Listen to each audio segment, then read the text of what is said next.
and welcome to day number 2 of the Civil Affairs Symposium brought to you by the Civil Affairs Association. My name is Ryan McCannell, and I serve on the association's board of directors. I'm also the U.S. Agency for International Development's advisor to the Undersecretary of Defense for Policy at the Pentagon. It's my privilege to moderate this panel on interagency perspectives on national security and the role of civil affairs.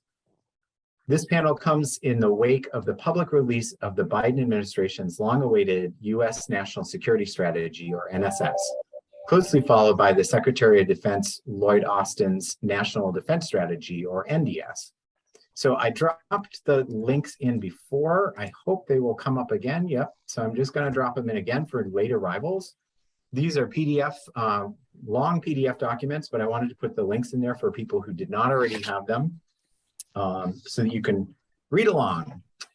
Okay, so that just to sort of put some issues on the table here, or provide a little bit of guidance, the NSS states that the overall goal of the United States in the contemporary world is a free, open, prosperous, and secure international order. And it outlines 3 lines of effort to accomplish that. First is investing in the underlying tools and sources of American power and influence. The second is building a strong coalition of allies and partners to shape the global strategic environment and solve shared challenges. And the third is to modernize and strengthen our military so it is equipped for the era of strategic competition while disrupting terrorist threats to the homeland. The NDS dives more deeply into the latter, of course, in introducing a new concept of integrated deterrence, which accompanies campaigning and building enduring advantages as the 3 main lines of effort for the DoD. This panel is centered around the formulation of those strategies, the relationship between them and the other core strategies and policy documents that are floating around right now among our agencies, and the place of civil affairs in that strategic architecture. And so I'm honored to have 3 panelists who each bring a unique perspective on these relationships. Mr. Paul Fritch serves in the Bureau of Political Military Affairs at the U.S. Department of State. He's a senior advisor where he heads the Bureau's Defense Sector Plans team.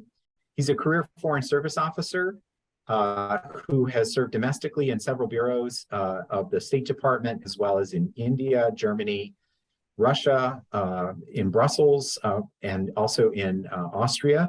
He holds several notable degrees and has had senior executive positions on the international secretariats of NATO, and where he served, led the office responsible for relations with Russia and Ukraine, so that's topical, and the Organization for Security Cooperation in Europe, where he served as the director of the Office of the Secretary General.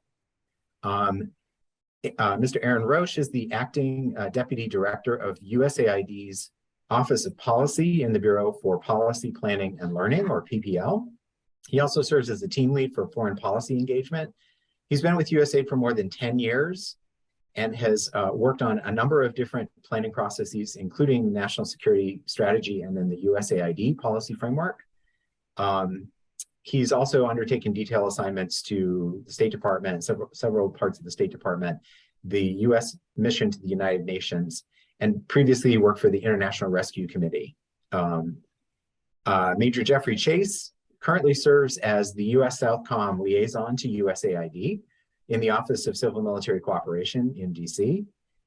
He is a graduate of the U.S. Military Academy, and his civil affairs assignments have included a team leader in Civil Affairs Team 846 in the 81st CA Battalion, company commander for Bravo Company in the 98th CA Battalion, operations officer in the 98th, deputy G9 in Korea, and he has several operational deployments, which I will not read through, but has served in several combat and non-combat settings, and we are grateful that he represents us or represents Southcom to us at USAID.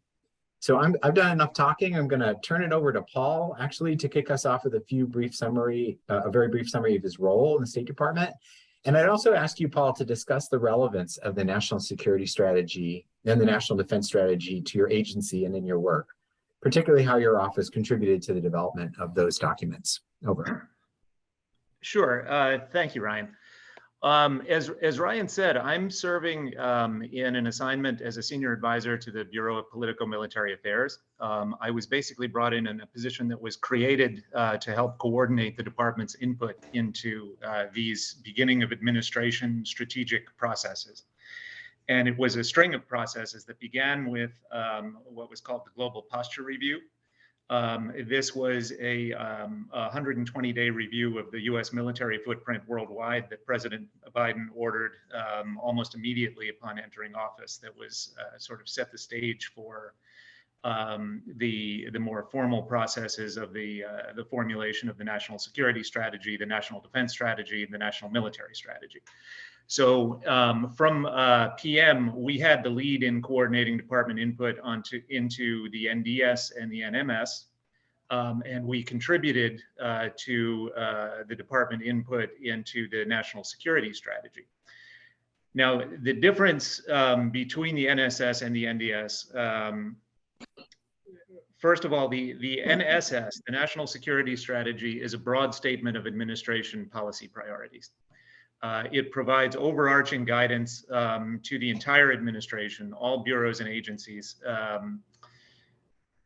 in sort of setting their own priorities in carrying forward foreign affairs activities. The Department of State had a formal seat at the table. This was a process that was chaired by the National Security Strategy. Drafts were circulated broadly to the interagency community, and State had direct input into that process. The NDS, as Ryan indicated, is primarily Secretary Austin's document. It belongs to the Department of Defense. It's a much more operational document in that its objective is to take the overarching priorities of the NSS and operationalize them within the Department of Defense and the Joint Force in ways that can drive budgetary and operational activities. So it's a much more, in many ways, it's a much more inward-looking document because it's designed to guide OSD, to guide the Joint Staff, to guide the combatant commands in the decisions as to where and how they allocate their resources. So that being the case, our input into that process, and then the national military strategy that flows this one level below that in this Russian nested doll of national strategy documents, our input into that was less formal and more in an advisory capacity. That we sought visibility into the process.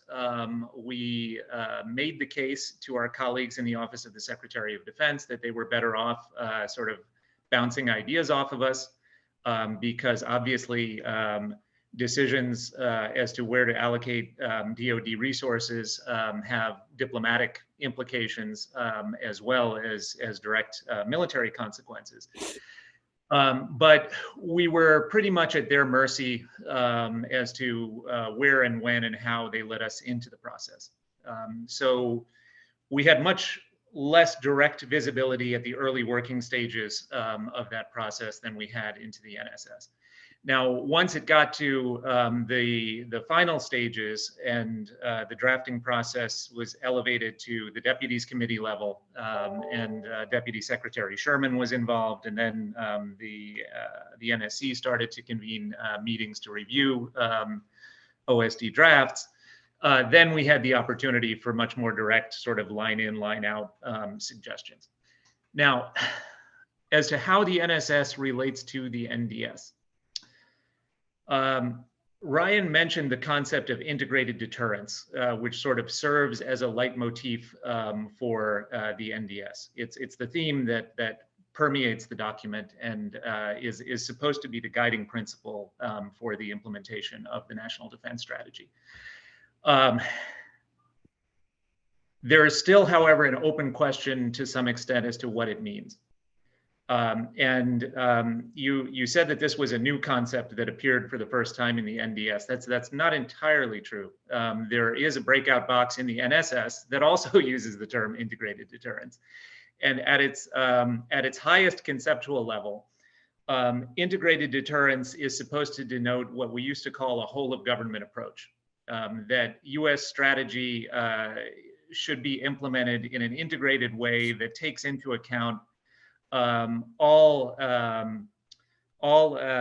tools of national power. So the diplomatic, informational, military, economic, that we should be working in synergy to promote complementary goals. Within the context of the NDS, again, a much more DoD-centric document, the term is used to denote synergies between services, so that the Army and Air Force and Marines and Space Force and Coast Guard should be operating in a more harmonious fashion, what we used to call jointness. It's used to denote synergies between combatant commands and regional operations. Another term that you'll see sprinkled throughout the NDS is global integration. And it's meant to denote better bureaucratic coordination within the Department of Defense and between the Office of the Secretary of Defense and the Joint Force. So you have these two concepts of integrated deterrence that are operating simultaneously.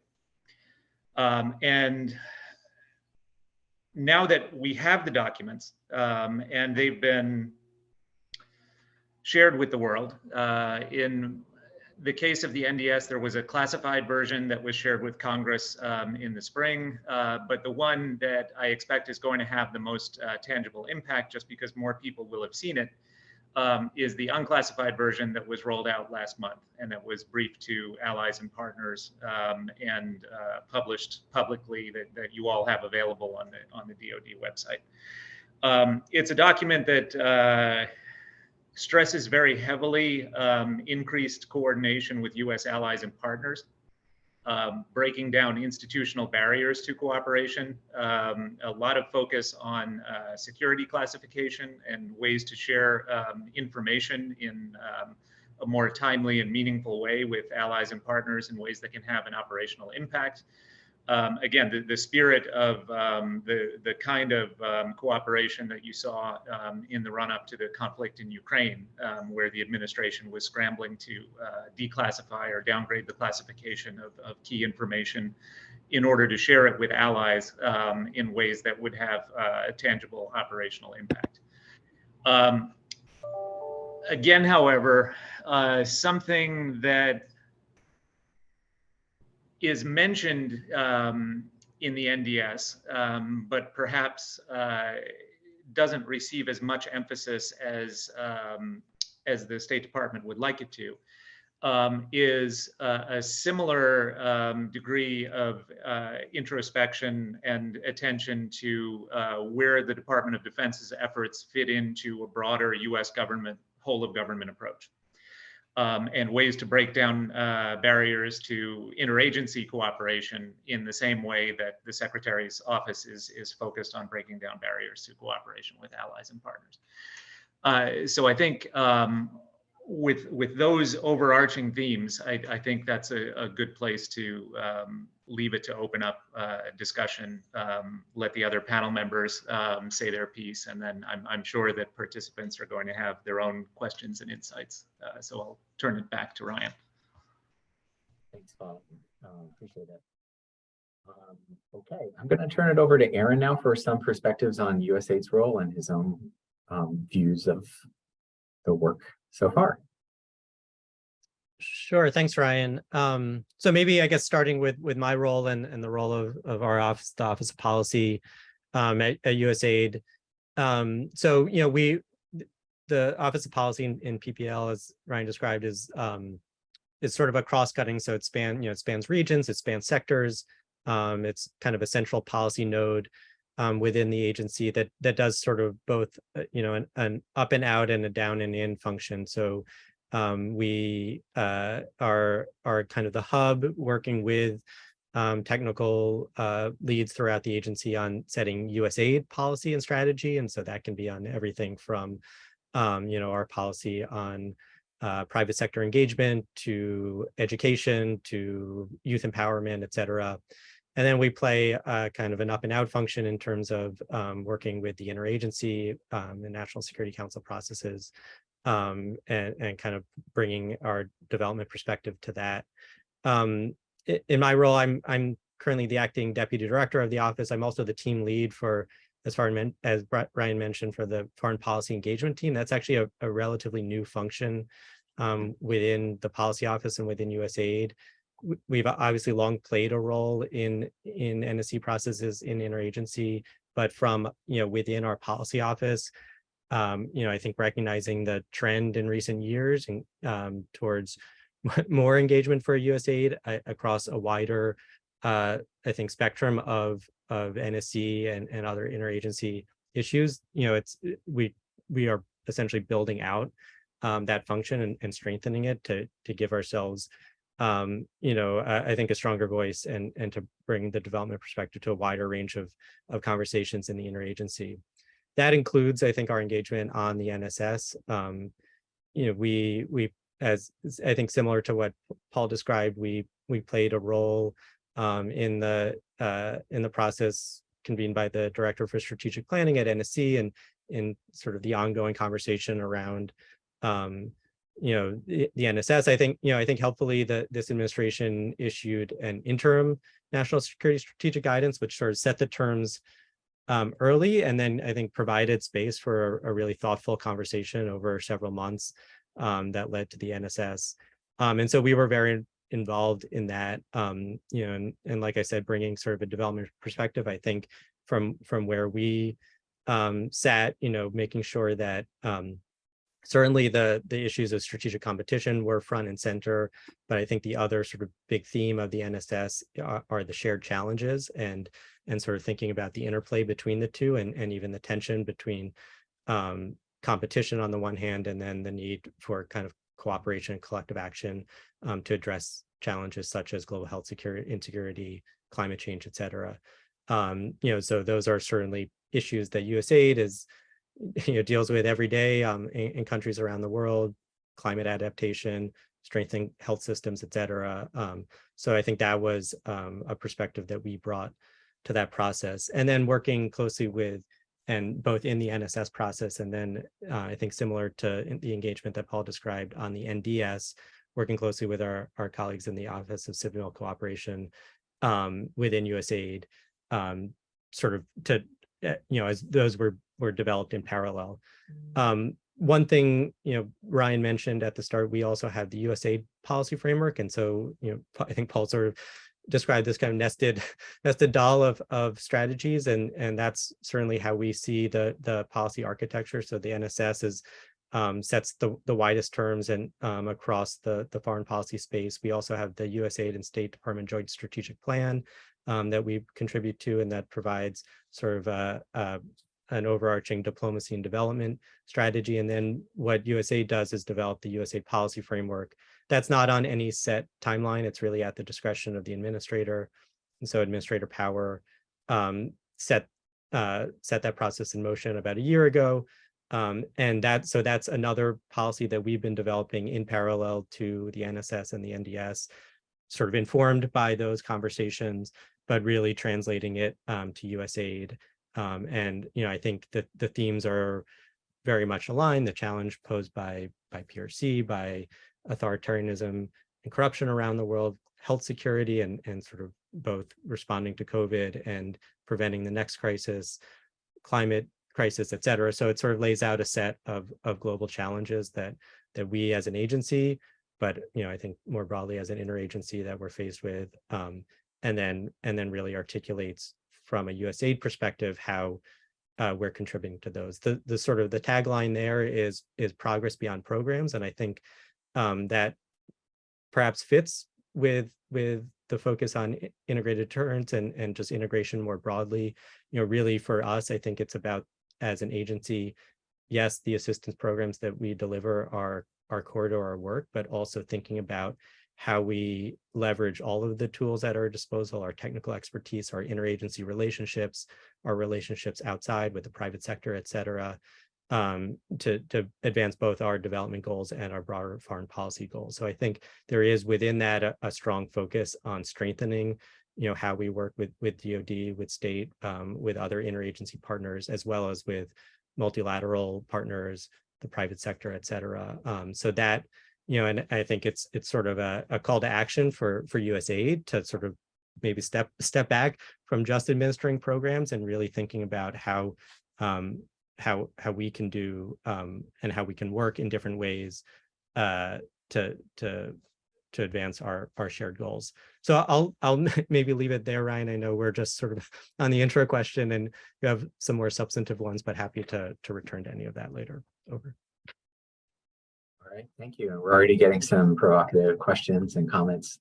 And Aaron, you nailed it. You happened in real time to answer a question about whether USAID has a policy framework. So good job. All right, now I'm going to turn to Jeff and appreciate a quick summary of your role as the Southcom advisor to USAID, like what that's about. But then also, you as a civil affairs officer, it would be great to hear from you about the so what for civil affairs as you read these documents. Like what do you think? What guidance do you take as a liaison, working in this interagency space from documents like this and other thoughts? Over to you, Jeff. Thanks, Ryan. So I'd say I hold two hats from my home agency, from Southcom. I'm in the J79 in the Partner Integration Division. And there I'm always looking to fuse on CivMil issues into operations, exercise, or training, mostly bolstering Southcom's #1 line of effort, build our team with our partners and allies, which already sounds a lot like integrated deterrence. And in USAID, where I sit here in Washington, D.C., I'm part of Team Southcom within the Office of Civil Military Cooperation, coordinating and informing with our development advisors and humanitarian advisors to the military at Southcom, with our team here in Washington, to coordinate on, we're always looking for a CivMil nexus, whether we're coordinating on opportunities to integrate joint or combined areas of interest, such as counter IUUF into exercises, or for coordinating around challenges such as irregular migration or challenges in Haiti and other National Security Council issues. For me, as a civil affairs officer, the direction, what I take away from integrated deterrence is it looks in the whole of government approach, it really resonates in terms of what civil affairs has been doing for years, of building enduring campaign plans, especially as we shifted to great power competition, so that each of our persistent present missions forward would build collectively within a campaign plan supporting the TSOC and Geographical Combatant Command's campaign plans. Especially for me, supporting Southcom, I find this refreshing to see an increased effort on whole of governance, because for Southcom, a combatant command without assigned forces in a region with increased economic competition, democratic backsliding, and challenges such as climate resilience and irregular migration, all of these challenges require a whole of government approach and a true 3D approach. And so although integrated deterrence didn't solve giving the interagency a J5, for me, it's a guiding document on the challenge of the day, whether it be an opportunity from one of our CivMil coordinators at a mission, or a requested inputs for briefers for National Security Council meetings. I look at this as the guiding principle of campaigning, of building our team with our partners and allies. I look forward to everyone's questions. Great, thank you, Jeff. One of the things that's already come up, there's a couple of different comments that have come up already. One of them does address the elephant in the room, which is the competition between the US and the PRC. The other one, I think, is consistent with some of the remarks so far, which is sort of sensing a gap maybe between, gap is maybe too strong a word, some friction maybe between the sort of NSS, which envisions a whole of government approach that is sort of balanced between competition, acknowledges competition, but it also talks about some of the transnational issues that face all of humanity where there's cooperation required. Pete Griffith mentioned in the chat that, you know, part of it is around resources. We live in a system where the Defense Department has a preponderance of resources, and therefore what the NDS says actually, you know, has a lot to do with the way that the U.S. government responds to the national security strategy. And so I'd like to just, I guess, maybe in the order that we went the first time, get your perspectives on either of those questions from the speakers. I think they're a little bit related in terms of, you know, the competition versus cooperation aspect. And then also, if you sense a sort of friction or gap between those two documents. Paul? Yeah, thanks, Ryan, and thanks to those who've submitted these insightful questions. You've landed on essentially the issues that those of us who were inside the room for these processes spent about 80% of the last year talking about. I don't know that I would describe it so much as a friction or a gap. I think a lot of it is inherent to the different purposes of these two documents. And I think reconciling those differences is going to be a question that we all need to pay attention to in their implementation. And I don't think that we should see the words on paper right now as the end of the story. The NSS and the NDS both focus heavily on competition with China. And clearly a strategic decision was made at the highest levels of the administration that this is going to be a focus of our foreign and security policy. That you see the term prominently in the NSS of the decisive decade, that we're at a key inflection point in history right now where determining a long-term sustainable relationship between the United States and the PRC is going to go far in determining what the larger international order is going to be for the foreseeable future. In the NSS, you see much more of a balance between robust competition where necessary and cooperation where possible. You see a clear call to cooperation with Beijing on transnational threats, on climate change, on any number of issues that the United States and its allies cannot solve alone, and where we need an active and constructively engaged PRC. With the NDS, that's a little bit more problematic because what the philosophy of the NDS was to take what they perceived to be their chunk of the broader integrated deterrence puzzle that was laid out in the NSS and run with it, and determine how best they could implement what they see as the DoD role within this larger picture. So there, the focus is on campaigning. It's on building a resilient force that matches up well with a perceived sort of worst case scenario of what Chinese capabilities will be 10 years from now.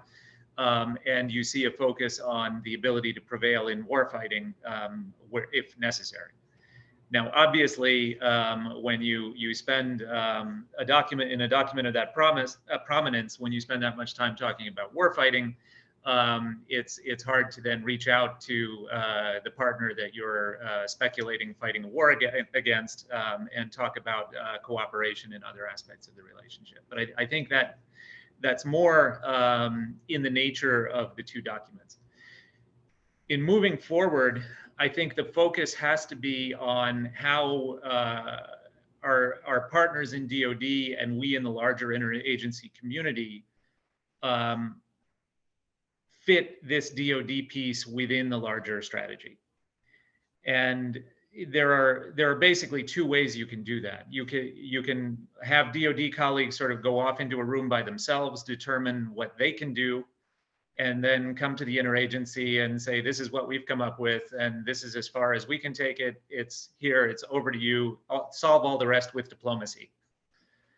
That doesn't tend to work very well because they're not taking into account what our capabilities and gaps are when they're doing their own internal analysis. So what the approach that we've consistently been advocating is to do the larger sort of NSS style integration from the very beginning determine what tools of national power are appropriate to use in what ways, in which circumstances, and then to sort of work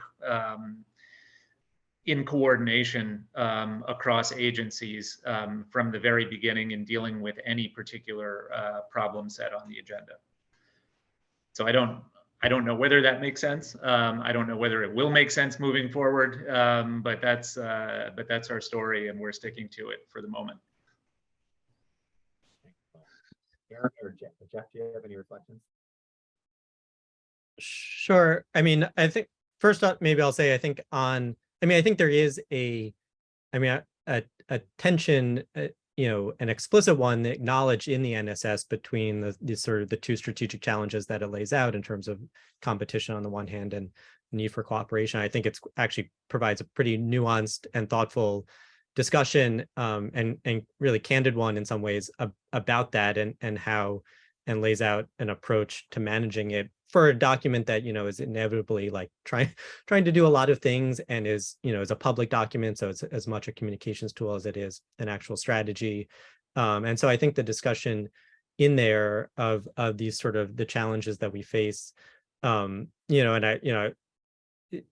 is helpful and sort of recognizes the complexity of that, which is something, certainly at USAID that we are thinking about, on a day-to-day basis, and is something that we grappled with in the policy framework process within USAID is, sort of how recognizing that, for instance, the PRC does play a role, not just more broadly, but, in the development space in low and middle income countries, one that, I think is at odds often, or at least at times, with our own, development model, the way that we approach development. And so how to think about that while at the same time working on these transnational challenges, and cooperating where we need to address them. And so I think the NSS at that highest level does speak to that. I agree with Paul. I don't really see a friction per se between that and other documents. I think it's more as you sort of move down that cascade of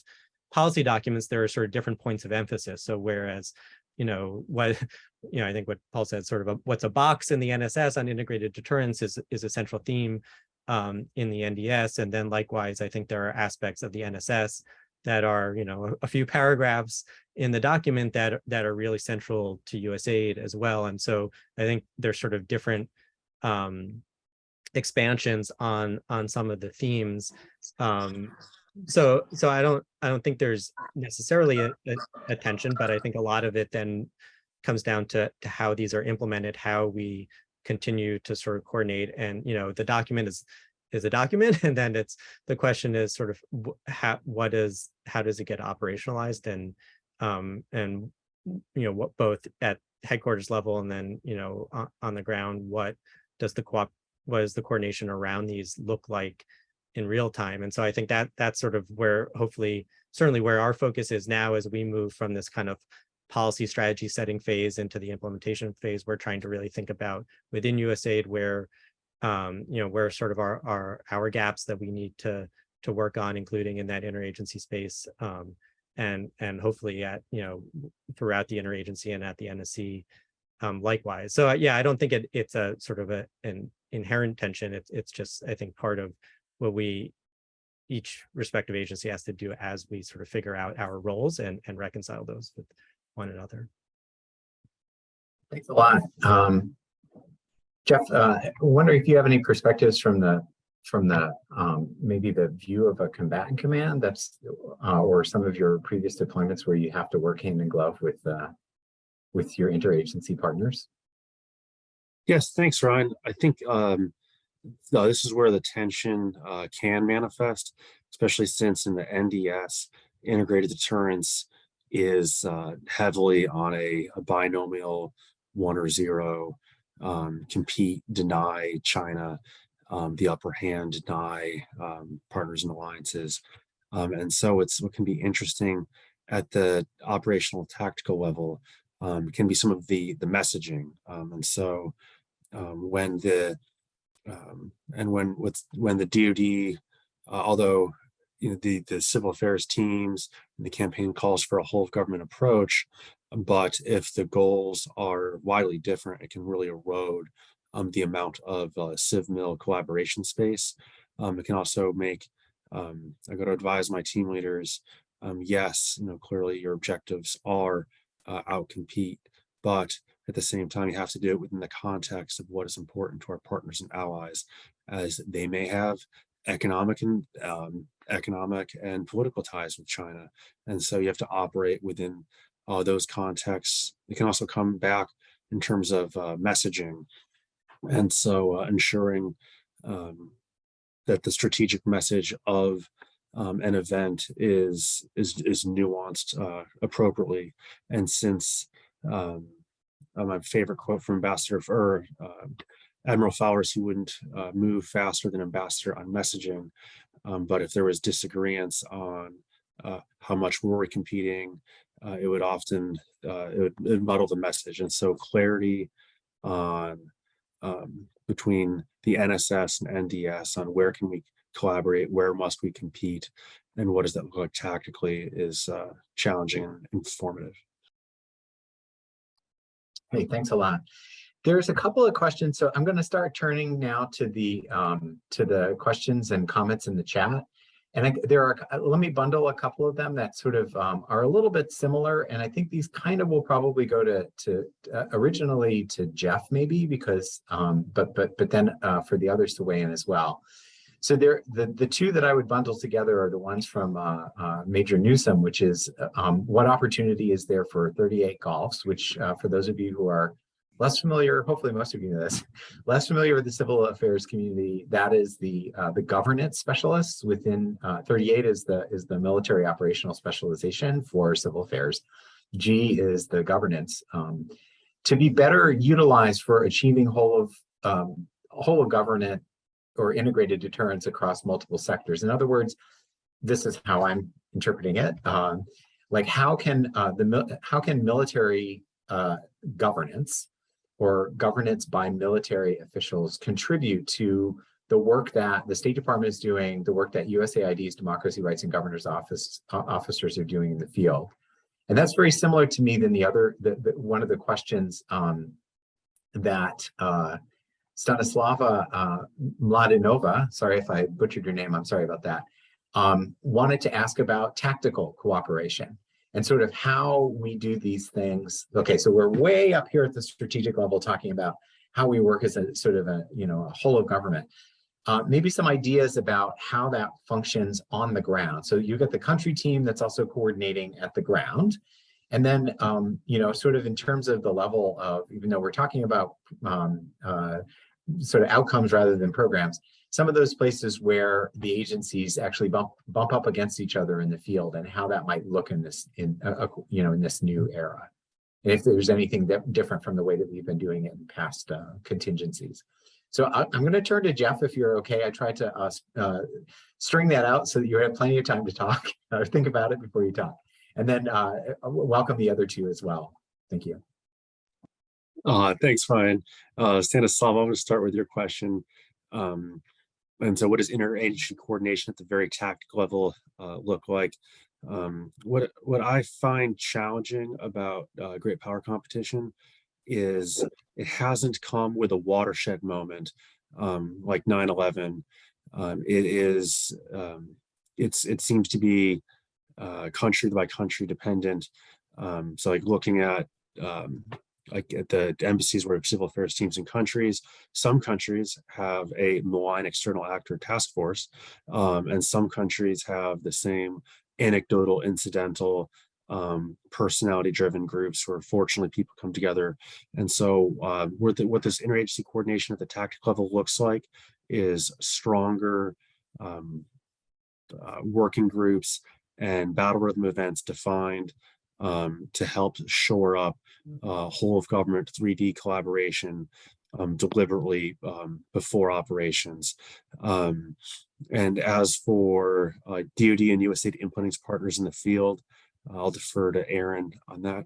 And then for 38 Golfs, for better opportunities to be integrated into deterrence across multiple sectors, I think they're part of that as the program grows. 38 Golfs really need to serve in planning billets at the at the Army service component and geographical combatant commands to help increase awareness of this program and share the values and capabilities and get them written into the campaign plan. I'll turn it over to Aaron or Paul. Sure, maybe to jump in, Ryan, if that's okay. So I think particularly on Stanislava's question, I think maybe one thing to mention is that we, even sort of within the USAID or the development space, we have our own integration challenges that are also something I think an important aspect of this, and something that, for instance, is a theme in the policy framework. I should say that the policy framework is not released yet, so unlike the NSS and the NDS, it's not final. So take everything with that caveat. There was a public version that went out for comment earlier this year. So sort of the themes are out there, but nothing is final.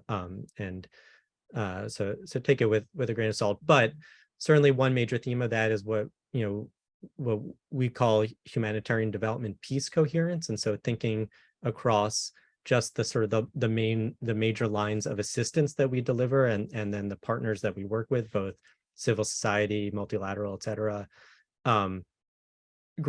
achieving greater coherence there, particularly I think in fragile contexts where you see the sort of the overlay of humanitarian responses, but also longer term development programming, and then stabilization or conflict prevention or other types of peace building programming. And, I think sometimes the tendency can, for those to sort of be sort of very much within their own silos and, working towards their own ends and not necessarily integrated. And so I think certainly even within sort of our own space, trying to find ways in our strategic planning processes, in our engagements with partners, to think more about how those overlay and sequence with one another. And then I think you can sort of build that out. And Ryan, sorry if this is going back to the topic from the previous iteration of this panel, but I think within the Global Fragility Act and other efforts, there's quite a lot of focus, in particular country contexts, particularly the ones that have been identified as the priority countries, under the GFA, but elsewhere, to really be much more intentional about how we do country team sort of planning for one, but then also standing up ongoing coordination. And so I think that's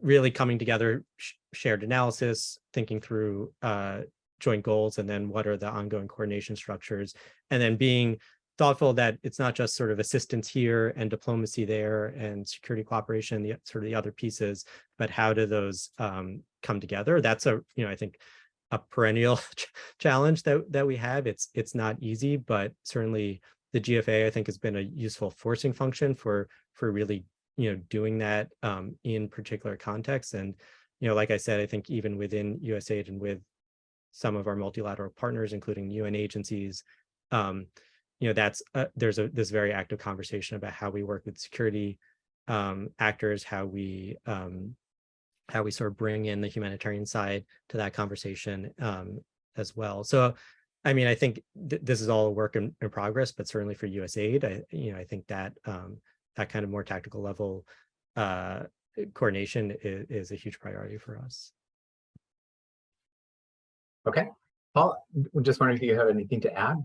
We're now stacking up quite a few questions and comments and stuff. So, yeah, I see that a lot of questions are pouring in, so I don't want to hold up the discussion. I think at State I just say in a general way that we approach these questions from essentially two perspectives.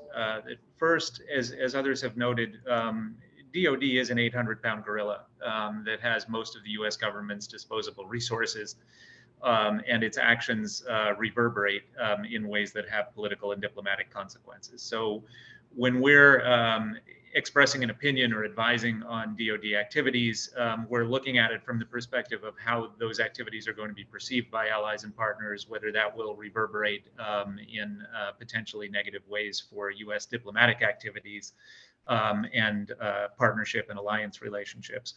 But we're also, like USAID, dependent in many regions on practical support from DoD.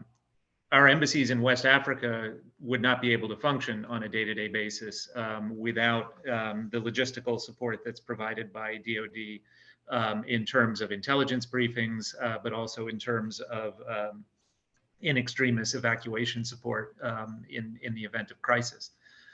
So when we look at DoD prioritizing certain regions, deprioritizing others, we're also looking out for our own operational interests and trying to make sure that the balance of resources is such that in regions where DoD has said this is a lower priority for us, you, State Department, USAID, take over, that we have sufficient support from DoD that we're able to do that.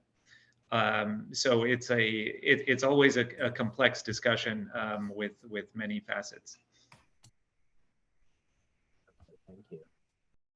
And also just to acknowledge the good idea about getting civil affairs folks more closely tied to planning and some of these larger strategic issues at the outset to help better define the role that civil affairs can play as a result of sort of the, answering the so what questions for civil affairs. I have to say, in the Pentagon, my observation is that there are too few civil affairs voices, I think, when it comes to, some of these things that really touch on interagency collaboration, which I consider, to be the bread and butter of what civil affairs offers to the DoD. All right, I wanted to put Pete Griffiths on the spot because he was asking a lot of good questions and making a lot of comments in the chat. So Pete, if you are willing to come on, there you are. Okay, I'm going to turn it over to you for comments and questions. Well, a few minutes. Let me try that again. Well, thank you, Ryan. Pete Griffith. I am, for my sins, currently the Acting Deputy Assistant Secretary of State for the Bureau of Conflict and Stabilization Operations at DOS. And also for my sins, I happened to be on detail to the Pentagon last year as the NDS was going around. And there is one mention of the word stabilization in that document. There were three that I had added in, but they got edited back down to one. But the reason that there's consequence in that statement is the problem that I had then and still have now, especially when I'm working with my civil affairs colleagues, is that everybody's talking about counter PRC, counter malign influence, all of these wonderful catchphrases. And from a stabilization perspective, especially when we're engaging in with a country that we have not engaged with substantively for a while, if we are predicating our engagement in that country on PRC, what we're saying to them is, we don't actually care about you as a country. We care about the fact that China cares about you. And it is a framing question and how we message and engage, but I think it also is on the operational planning side when we are looking at how both state aid and DoD are engaging in these countries. If we are overwhelmingly focusing on the counter PRC narrative, then we're not going to get host nation buy-in because they're going to turn to China because China cares more about them than we do. So I welcome the insights and perspectives of my colleagues across the interagency on that provocative statement. Okay, over to you, interagency. Why don't we start with, I'm going to start with Aaron on that one, if that's okay. Is that all right? Put you on the spot? Give me the hard one. Yeah. No, I mean, I think what you've said actually, I think resonates and sort of aligns with how, certainly from a USAID perspective, we think about, I mean, we are not, for instance, trying, predicating everything we do on sort of a counter PRC narrative. What comes first and foremost is our partnership with our partners, our host country governments, civil society partners, private sector partners in each country, and that bilateral relationship is at the center of our work, and certainly I think we're very kind of intentional not to instrumentalize those partners in what we're trying to help them achieve their development objectives.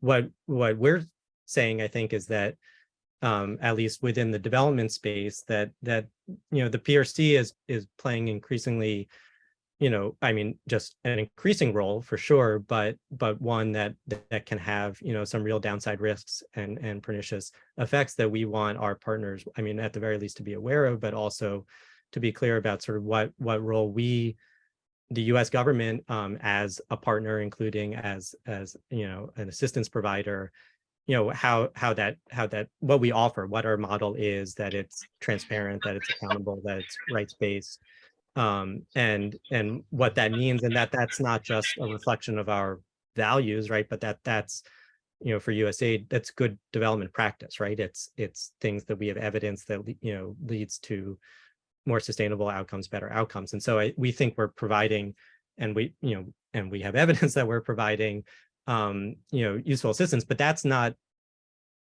in and of itself just sort of to counter PRC per se, but that's to help our partners achieve the goals they're trying to achieve and to help them have autonomy in doing so. And so I think that's certainly where we come first. But then, I think more broadly that exists in this competition space. I think the other thing that we are increasingly focusing on from the USAID side is the tools that we have to help partners build capacity to deal with some of those threats that the NSS talks about, whether it's in sort of cybersecurity or in the information space or these other things that are real, not just threats to the United States, but are threats to many of our partners, disinformation, et cetera. And that I think we have tools that these are shared challenges as well that, maybe play out very differently in different country contexts, but that we, have tools to help them manage. So I think certainly for us that partnership, that bilateral partnership is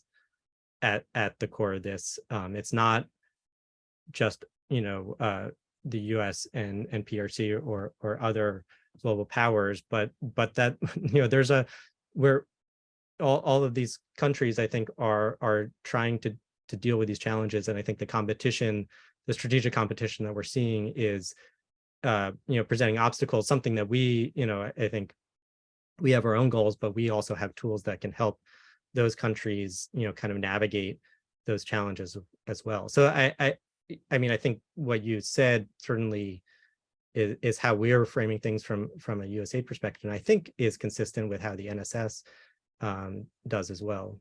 But welcome others' thoughts from the panel. Yeah, and I'd invite either of the other panelists to jump in quickly because we have a few other questions. So if not, we can move on. Go ahead, Paul. Yeah, just very quickly. I think, I mean, Pete raises some good questions, and there are questions that one hears around the halls of the State Department, frankly. But I think strategic competition on its own is sort of a simplified shorthand for what the United States government seeks to achieve in its relationship with China and its relationship with other allies and partners and others toward China. And boiling that down to counter PRC, I think is a further simplification that goes beyond what's envisioned in either the NSS or the NDS. I think a lot depends on the way in which we present this to allies and partners. And I think the goal here is to make clear the choice that they have. I think the term in the NSS is to ensure that the United States remains the partner of choice. Do you want to live in an international order that's guaranteed by the United States and its network of alliances and partnerships, that's characterized by free trade, by rules of the road, by respect for sovereignty and territorial integrity, basic standards of human rights? Or do you want to live in a world that's envisioned as China-centric, where yes, they'll give you lots of money up front, and then they'll steal your intellectual property. They'll move manufacturing back to China. They'll steal your natural resources, and they'll take whatever they can get away with. And those rules of the road are out the window. There's always a risk when we have an overarching theme for a national security strategy that people will go overboard with it. And I think what we don't want is for strategic competition to become the global war on terror of the 2020s. Where we take a look at the first draft of the country strategy from Guatemala, and point one is how diligently they're working to prevent Huawei from taking over the Guatemalan telecommunications system.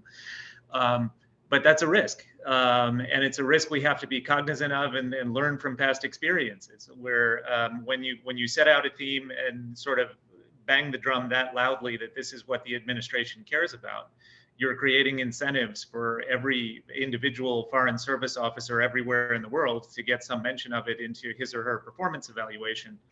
And we do have to realize that while this is a priority, and while there are ways to frame it that are more constructive than others, there are still other things that the United States, its allies and partners have to accomplish in the world that are only peripherally, if at all, related to this. So I think we have to continue to strike that balance. If you have any final points, if not, I was just at the geographical combatant command level and below, Paul, certainly, yes, that oversimplification of this is counter PRC, run, go forth and do great things. That threat is already very much manifest. And I'd pose, there's an opportunity here for those of us in the whole government in the 3D space to really right that ship, like looking at the trans-regional threat of IUUF, taking on its head as purely a counter PRC activity and opportunity. There's really some large potential for fallout here, as in many countries, some of the largest violators actually turn out to be artisanal fishermen in the same country, or at some point, the PRC, thank you, Ryan, at some point, the PRC will point out that the other top 5 countries that practice illegal, unregulated, unreported fishing happen to be our partners and allies, to include Taiwan. But if we truly have a synchronized approach in which we focus on showing the host country with this challenge, that we can actually help them support building up the rule of law, their governance structures, and that having more regularized economic practices will actually give greater economic opportunities. We can move away from a 1 and 0, choose us or China, to no, have trade and engagement with China, but do it within the context of your rule of law, and we can have better engagements with our partners and allies. Okay.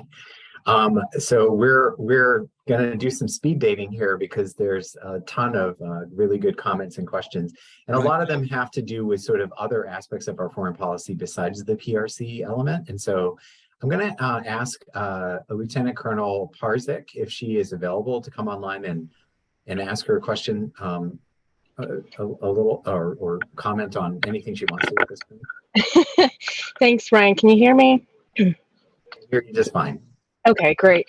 So my question was a little while back. It looks like there's a lot of great questions in the chat here, but I did want to inquire, like at the start of the conversation and discussing integrated deterrence as a whole of government sort of approach. But to me, integrated deterrence, sitting on my DoD hat, very much sounds like a heavy sort of DoD-led approach. And I was curious from your perspectives from USAID and State Department, and I think Peter had already replied with some comments. How is that resonating within your respective cultures about how we're supposed to contribute from a whole of government approach? And then my second part of the question was kind of looking at, even though GFA, Global Fragility Act, is relatively new, are there any sort of initial insights, lessons that we can glean from to apply an interagency approach to get after, formal line influence, integrated deterrence from a whole of government sort of perspective? It seems like we've had a lot of lessons learned in the stabilization over the last 20 years, but applying this now, in the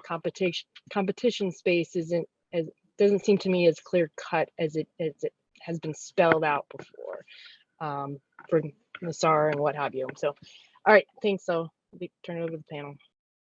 Yeah, and let me just jump in for those who are trying to connect the dots here, because the Global Fragility Act is something I think that many folks have followed, but not everyone. And so I think the fundament of this, and I'm sorry to mansplain, but I just want to make sure that we're tracking. The dynamic around stabilization now is such that the State Department has been designated as the overall lead on stabilization going forward, notwithstanding some of the challenges that Paul has mentioned in terms of resourcing and pulling the rug out from under civilian agencies, in those kinds of settings. USAID is designated as the main non-security implementer, and DoD specifically has a supporting role in stabilization, and there's doctrine and policy that kind of, rolls from that. There was this 2019 piece of legislation called the Global Fragility Act that codified that relationship and focused on 9 countries around the world, 7 of the 9 in the AFRICOM area of responsibility, as well as Papua New Guinea and Haiti. And sort of use those countries, is thinking of those countries as places where we can test that model. And it's going alongside what's happening, in the sort of grand strategic perspective in the competition space. So that's sort of I think the framework, which is a very different maybe conception of the way the 3 agencies, or maybe it's just defined specifically, what the role of those 3 agencies all are, and it's kind of unclear maybe in this integrated deterrence space. So that's my perspective on it. So just wondering if any of you have anything to add. Maybe start with Paul. Yeah, I think you pretty much covered it, and this is a question that's still being defined. So I don't know that I have that much to add. How about you, Aaron? You've been involved with both of these. Do you see crossover between the two, or like synergy? Well, I mean, I think as Paul said, it's still, I mean, I think they're sort of at different phases. And so I think the question, I mean, so I think a genuine question around integrated deterrence is sort of at what level and sort of where, how, to what extent does it apply to, outside of DoD, to USAID, to state, to other departments and agencies. It's a theme in the NSS, but one among many. It's obviously a more central theme in the NDS, but the NDS is not sort of our strategic document, right? In the same way that say like the Joint Strategic Plan or for USAID, the policy framework or others that sort of are in our kind of hierarchy. So I think that there's that question. I think I think maybe to the other part of Diana's, so I think there is sort of more to be defined. I think to the other part of Diana's question, though, sort of what have we learned perhaps from the GFA? I think one key piece is, Ryan, what you said was that having that really clear kind of delineation of roles and responsibilities, that took a lot of work to get to, and then was kind of codified in law. It even took the roles from the stabilization space and expanded them to the prevention space as well. I think having that clarity has been kind of a useful touchstone. There's been a huge amount of work, at the Washington level to just, regular sort of real-time coordination across the 3Ds and with other, with Treasury and others as well, and really kind of building up a community of practice, as it were, around the GFA. I think that's taken quite a lot of work to build. I think there are lessons to learn in implementation. It hasn't all been smooth. And, I think, as we start kind of looking at the country plans that are emerging out of that, I think we'll sort of see what, how much are we really changing the way we do business, which was sort of the task that we were given by Congress in the GFA, or, I think it's easy to sort of fall back on kind of just sort of the ways we're working, kind of copy and paste from other strategic documents into new ones. So I think we'll have to kind of keep learning, but I do think the roles, clarifying roles and responsibilities is probably something that we can think about in sort of these other emerging spaces, and then what does that kind of real-time coordination look like, both at the headquarters level and in the field, and how to kind of create that as part of a regular way of working, rather than doing it more ad hoc, which is where I think it was a couple of years ago in that broader policy level stabilization conversation. Over. Yeah, thanks, Aaron, for clarifying that there is a strategic level sort of aspect as well as these different country programs. Jeff, do you want to talk a little bit about how this is affecting Southcom? And in particular, I know Haiti is a GFA country. So just wondering when you read, these documents and think about this, like where do you see Haiti, reflected or not? Over. Ryan, excellent lead in. That's the biggest challenge, despite the focus on integrated deterrence. It doesn't have any space. I mean, as mentioned in the chat, the threats you don't see, support defending the homeland is in there much less. And so it's interesting with Haiti and the Global Fragility Act, which is, it seems to be in its own silo in the DoD perspective of, okay, we've got, that the Southcom is looking at competing, strengthening our allies and partnerships, deterring threats to the homeland, countering irregular migration, and then Haiti being in its own GFA silo at the same time with the emerging challenges in Haiti.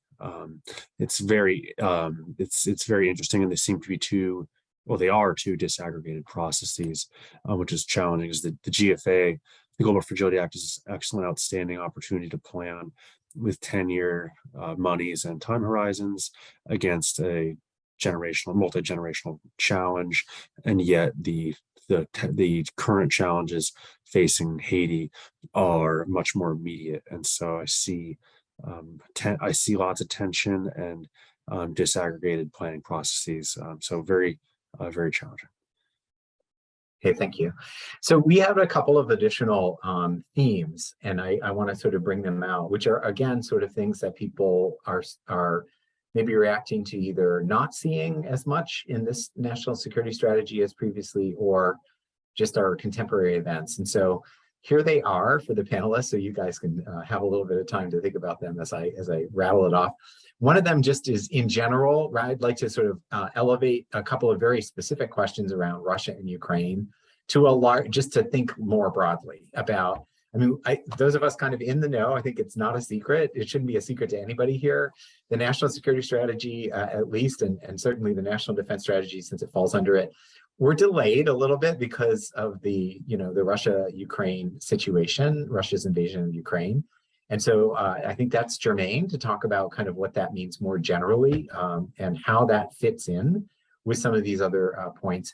And then the other one, which I thought was a really good question, was around counterterrorism and countering violent extremism, which is mentioned in both of them, but certainly, as Paul implied in the discussion around global war on terror, it is not the same bumper sticker that we have seen in past NSSs.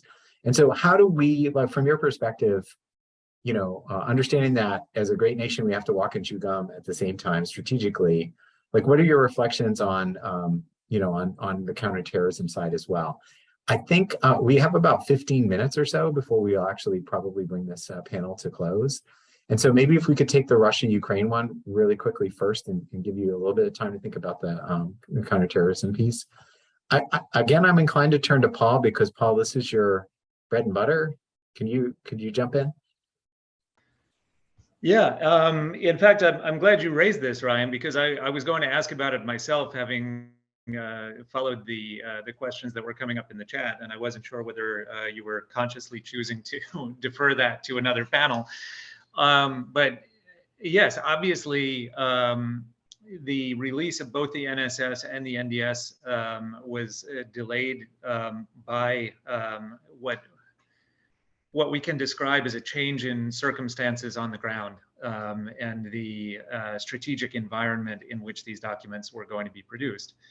And they were revised significantly as a result of the broader implications of Russia's aggression in Ukraine.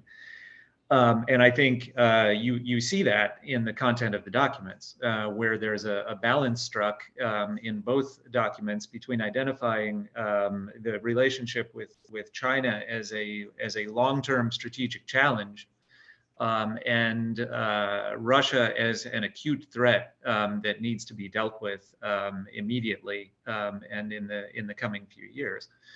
And I think this is important to understanding the broader approach of this document and the concept of integrated deterrence and greater coordination with allies and partners. Because obviously the situation created by Russia in Europe has to be dealt with on its own terms, but also because the most important partners, or many of the most important partners that the United States has in dealing with the long-term challenges posed by China to the international system, are not going to listen to us if we're not prepared to listen to them on what is clearly their most important strategic challenge of the day, which is Russia. So in terms of maintaining the international coalition and strong cohesion among NATO allies and other European partners, it was imperative to deal with the Russian threat.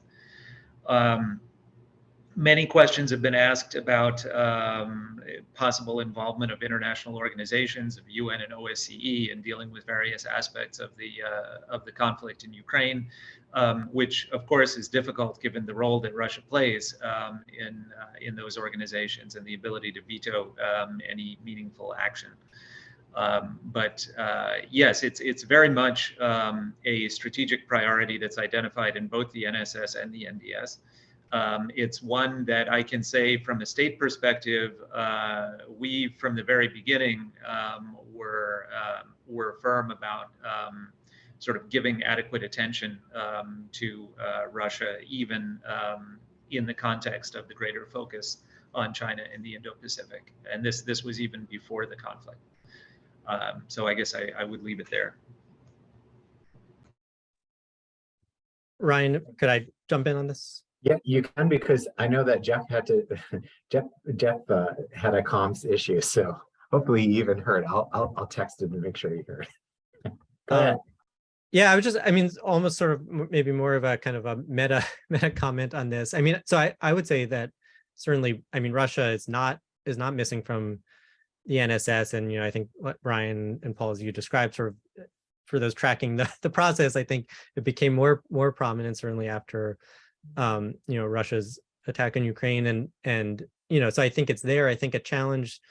So I think a challenge, for any document like this, and this is, I think true for the NSS. It's something that we've thought about a lot for the policy framework, is sort of how to make these not, to make it adaptable and to sort of allow it to accommodate all the threats and that you don't foresee, and whether it's the early stages of this process before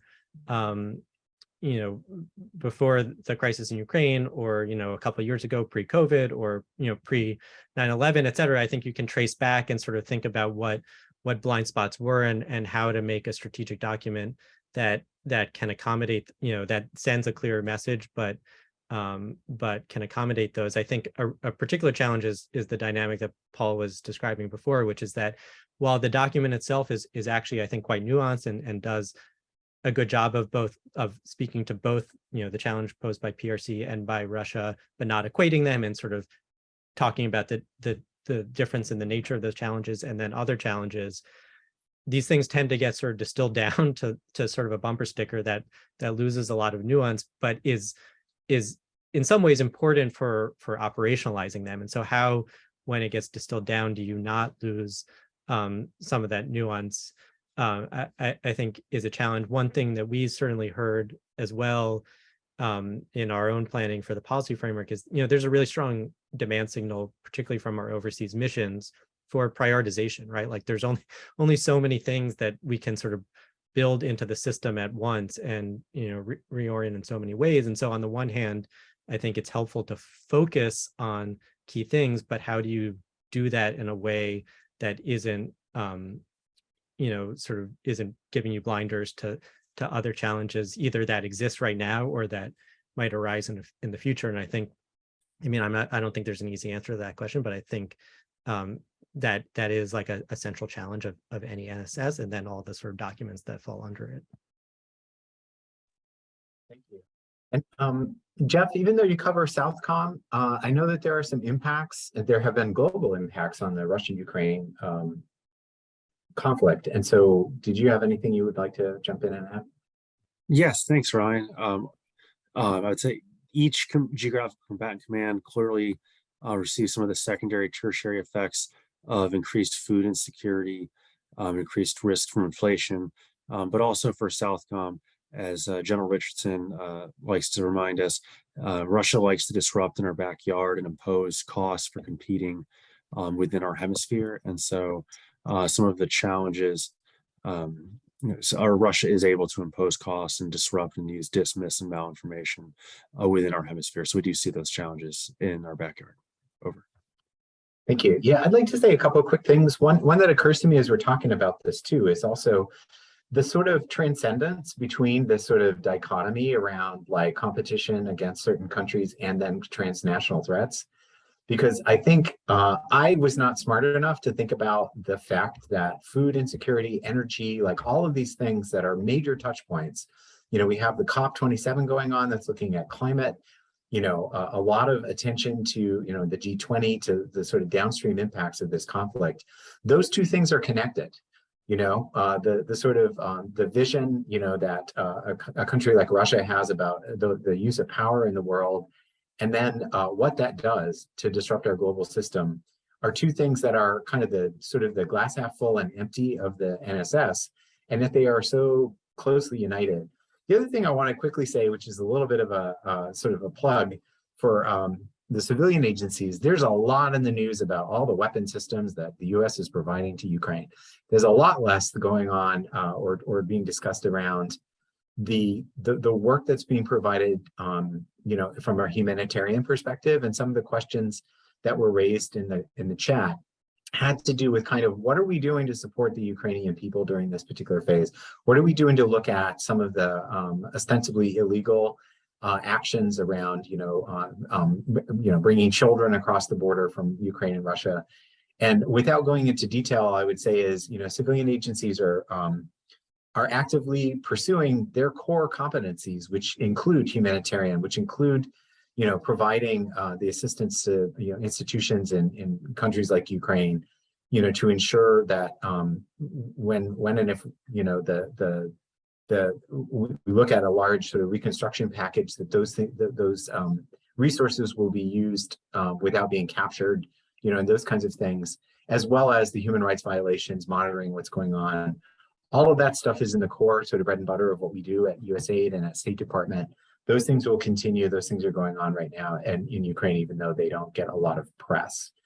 And I see, a couple of good links in the chat as well. Just quickly on the counterterrorism stuff, I'd love to hear what any of you have to say based on your own knowledge around kind of like how that is being balanced out, given that there has been this real shift. Paul, do you want to maybe use this? You can also, if you have any sort of final remarks or anything else in the chat that you've seen that you'd like to react to, since we're closing in on the hour, we can go a little bit over, but I want to respect people's time. So Paul, I guess I'm asking you to give your closing comments. Yeah, and I think the counterterrorism question is a good segue into that, because there was a conscious effort by the administration from the very beginning to really evaluate the results of the last 20 plus years of U.S. counterterrorism strategy. There was a comprehensive counterterrorism review that was running in parallel with the Global Posture Review, even before the process of formulating the NSS and the NDS. And I think what you see in the documents is a sense that what we had been doing before was just unsustainable. And that if we wanted to be effective in our counterterrorism strategy, we needed to be more targeted. We needed to be more precise in identifying where the highest priorities threats to the homeland and to U.S. Allies and interests abroad were, and focusing resources on those problems. That we weren't going to remain safe from terrorism or anything else by continuing open-ended deployments of 60,000 troops in the Middle East. So yes, what you see in these documents is different in terms of the counterterrorism footprint than you've seen in the past. But it does remain as a priority. And I think you see it in both the NSS and the NDS. But the ways of doing business in pursuing that priority are going to look different than they have in the past. Thank you. Aaron. Yeah, I mean, I mean, totally agree with Paul. I think, I think what's being attempted in these documents is sort of a right sizing of our priorities. And I think a recognition, not just of, I think I think what Paul just described in terms of sort of the sustainability or lack thereof of our posture towards CT, but I think also just a recognition of the other challenge, COVID, right? Like global health insecurity, I think, is clearly a national security threat to the United States that we've all been living through. And sort of where does that, having sort of a singular focus on any one challenge, can make us, underprepared to others. And I think, that's certainly what this NSS is sort of attempting to do, is sort of capture that broad landscape of the threats we face, which, we're in a moment, the kind of the tagline, right, is that, as Paul said at the start, is a decisive decade, but I think on multiple fronts, right? It's not just with respect to PRC, it's with respect to the climate, it's with respect to strengthening global health security and preventing future pandemic threats, et cetera. And so I think it's more trying to situate counterterrorism within that sort of broader array of threats. I think maybe going back, Ryan, to a point you were making a little earlier, I think in terms of this kind of the interplay in the NSS, and maybe where I see the link between this sort of strategic competition and the shared challenges is, I think at the heart of the argument is, and I think it goes back to something that Paul said earlier as well, is like sort of what's the global order that you want to see and that our partners want to see. Yes, we need cooperation and kind of collective action in different ways to deal with these different challenges. But what we ultimately underpinning all of this is the open rules-based international order. And we need a really broad coalition that believes in that and wants to sustain that up. And that is what underpins then the ability to have, to take on these challenges together and to manage the competition within it. But we sort of can't lose that underlying structure. And so I think that's the argument that the NSS is trying to make, and sort of the world that we're kind of operating in. How do we preserve those values, those, what's underpinning that system, and then cooperating where we need to take on, the climate crisis and other challenges, but without degrading that underlying order. And I think that's sort of the heart of the argument, certainly where we're trying to kind of build our policy framework around within USAID. So maybe I'll leave it at that. Thanks, Ryan. Okay, thank you. And then Jeff, you get the last word. Well, thanks. The NSS was the final shift that I saw. You can see it as the end of the awarding of the National Defense Service Medal, the end of the Global War on Terror, the final pivot towards a more holistic NDS designed to support that a much wider array of challenges.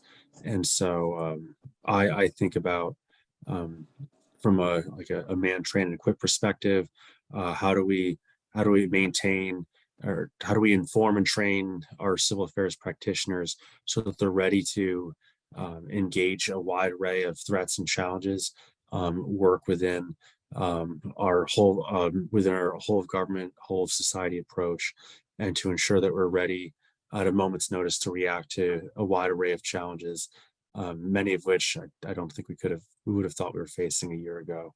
And so just want to thanks for the opportunity to participate in this panel. I think a big part of the solution going forward as integrated deterrence further gets defined is more panels and opportunities for practitioners to form and help synchronize efforts more formally.